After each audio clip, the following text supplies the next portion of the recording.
ఈ మంజు కూడా అలాంటిదే. నిజమేంటో తెలియకముందే మీరు ఎగిరెగిరి పడుతున్నారు. ప్లీజ్, మీ మంచి కోసమే చెప్తున్నాను. అంత ఎగిరి పడకండి మణమ్మ గారు. చెముకలు విరిగితే చెయ్యడానికి నేను కూడా ఉండడం లేదు. నన్నే అంత మాట అంటావా? ఎన్ని రోజులు మీరు ఎన్ని మాటలన్నా, ఎన్ని ఇబ్బందులు పెట్టినా ఎందుకు క్షమించానో తెలుసా? ఎందుకు ఎందుకు క్షమించిందంట? క్షమించింది. అవును, క్షమించాను మణమ్మగారు. కేవలం నా భర్తకి తల్లివని మిమ్మల్ని క్షమించాను. ఆయనకి నా మీద ఇష్టముందని నన్ను మీరు కష్టపెట్టినా క్షమించాను. ఇప్పుడు ఆయనే బ్యాగ్ పడేసిన తర్వాత ఇంక నేను మీ గురించి ఆలోచించాల్సిన అవసరం లేదు కాబట్టి మీరు మీదికొచ్చి మాట్లాడాల్సిన అవసరం లేదు. ఈ టైంలో మీరు నాకు అందకుండా దూరంగా ఉండి మాట్లాడడమే మీకు ఉత్తమం. అంటే ఏంటి? నీకు దూరంగా ఉండి మాట్లాడకపోతే నా మీద ఎగబడతావా, కలబడతావా, గొడవ పడతావా? ఈ పనికి మాలిన పనికిరాని మాటలు పక్కన పడేయండి. ఎందుకంటే ఈ ఊగిపోయే ఉపన్యాసాలు నేను వినదలుచుకోలేదు. రేపో మాపో రాలిపోయే పండువి. మీరు నా గురించి ఆలోచించాల్సిన అవసరం అస్సలుండదు. ఏయ్ ఏయ్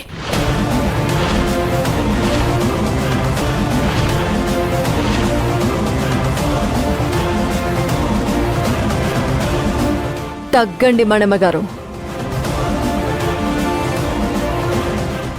గొడవ పడి పుట్టింటికి వెళ్లే ఏ కోడలితోనూ అత్త గొడవ పెట్టుకోవడం అంత మంచిది కాదు.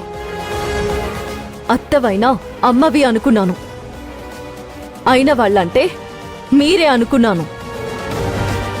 మీరిప్పుడు ఆవేశపడితే ఆయన తల్లిగా, నా అత్తగా మీరు పెద్దరికం తీసుకొని సర్ది చెప్పి గొడవని ఆపేస్తారేమో అనుకున్నాను. కానీ మీరలా చెయ్యలేదు. పైగా గాయపడి వెళ్ళిపోతున్న నన్ను చీటలతో గుచ్చినట్టుగా, పొలుగులతో పొడిచినట్టుగా మాట్లాడుతున్నారు. ఇది మీకు ఎప్పటికీ శ్రేయస్కరం కాదు, గుర్తుంచుకోండి.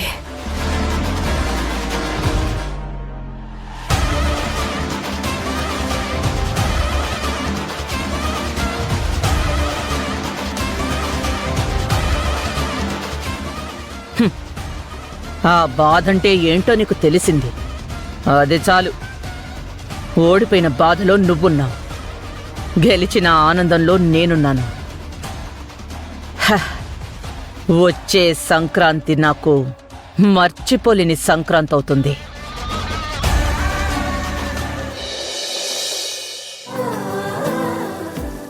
ఈసారి సంక్రాంతి పండక్కి అల్లుడు గారు మంజు వచ్చేస్తారు.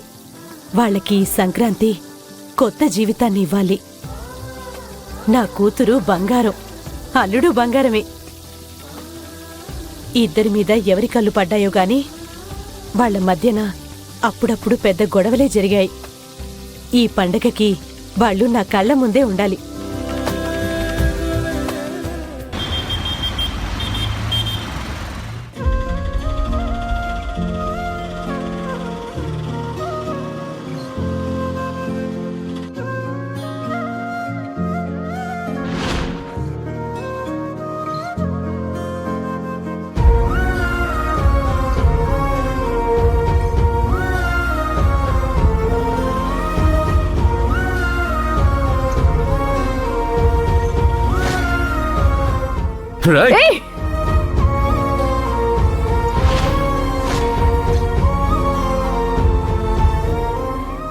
మీరిలాగే గొడవ చేస్తే మిమ్మల్ని కూడా కటకటాల వెనక్కి పంపించాల్సి వస్తుంది.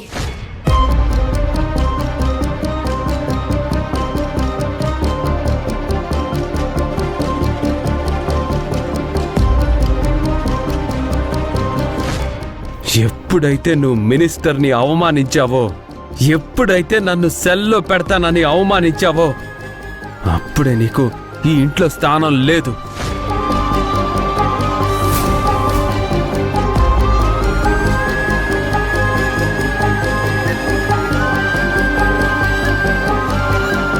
ఇక్కడ ఉండే హక్కు నీకు లేదు. ఇక నుండి నువ్వు వేరు, నేను వేరు.